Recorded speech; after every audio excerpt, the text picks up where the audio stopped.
Hey, this is Chris and Lamb of God. You're watching Rock and Metal News. Hey guys, this is Ron from YouTube's Rock and Metal News with a album review of the new Amon Amarth. The album is called Jomsviking. It's going to be out through Metal Blade Records on March the 25th, 2016. Amon Amarth are set to release more amazing tracks of tales of Viking mythology in the form of their new crushing album Jomsviking. Since the release of their debut album, Once Sent from the Golden Hall in 1998, Amon Amarth have ravaged all parts of the world with their thunderous drums and unrelenting melodies and guitar riffs to soothe any metalhead's ears. Amon Amarth have returned with one of the most crushing albums to date. Prepare for the album Jomsviking, a concept inspired by the elite Viking mercenaries of its title, conceived and written by Johan Hegg himself and brought to life by the band. Hegg stated, "Even before we changed drummers, we had the idea to make a concept album. It was something we'd never done before, and it gave us a challenge. I started writing the story, went into it wholeheartedly, and once you start going down the path, there's really no turning back." And there is no turning back on this album. Amon Amarth's 10th album brings you as close as you will come to the feeling of the Vikings musically than any other album. While listening to this album, there are times you can picture yourself in the midst of the bloody battles.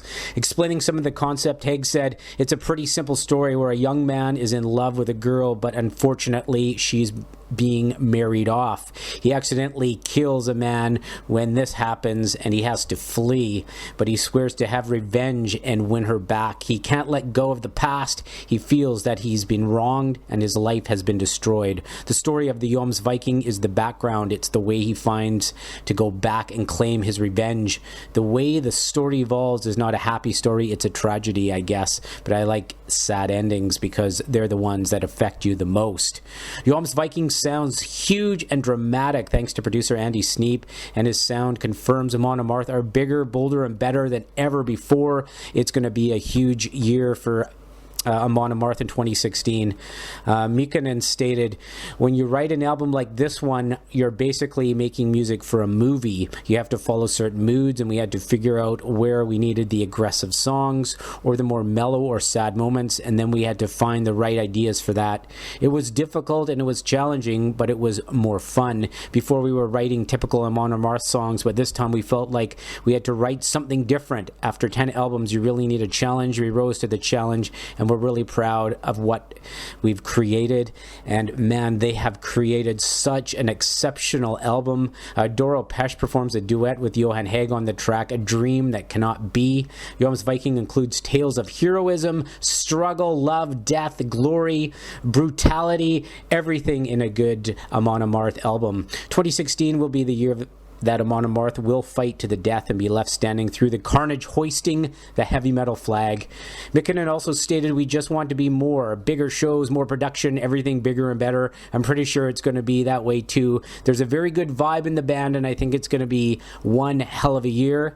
And after hearing this, it is going to be one hell of a year for them. And Hegg concludes, "The shows are always absolutely fantastic when we're on stage performing, whether it's a festival or a club, and you have that connection with the people and you feel the reaction to all the work you've put in. That's when you know that all the hardships you've experienced over the years were worth it.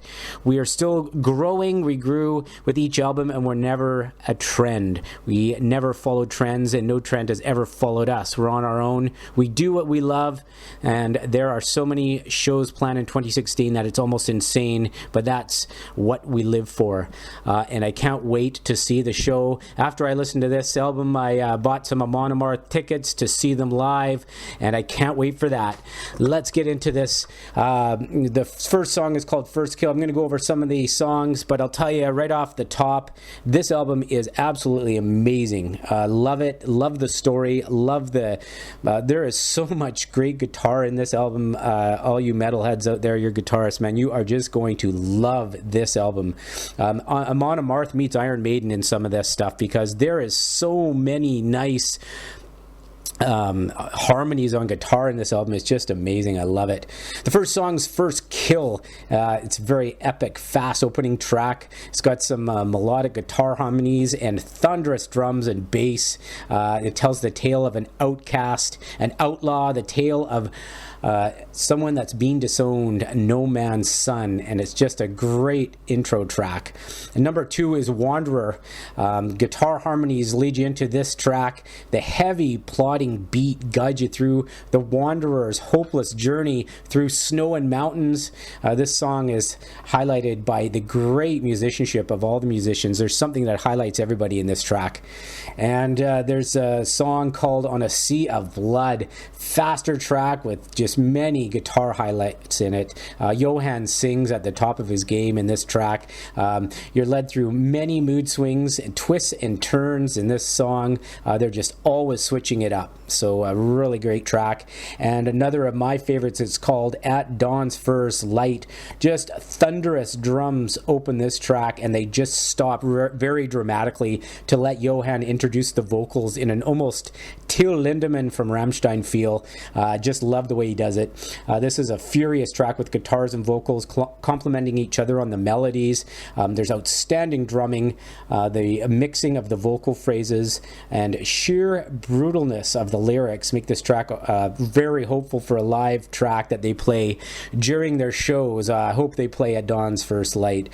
But I'll tell you, to sum this up, Amon Amarth are so focused on this album. The story is great. They bring you, there's not a dull moment in this album, and Amon Amarth have definitely hit a home run. You will not be disappointed. Amon Amarth fans, you're going to be rejoicing once you hear this one.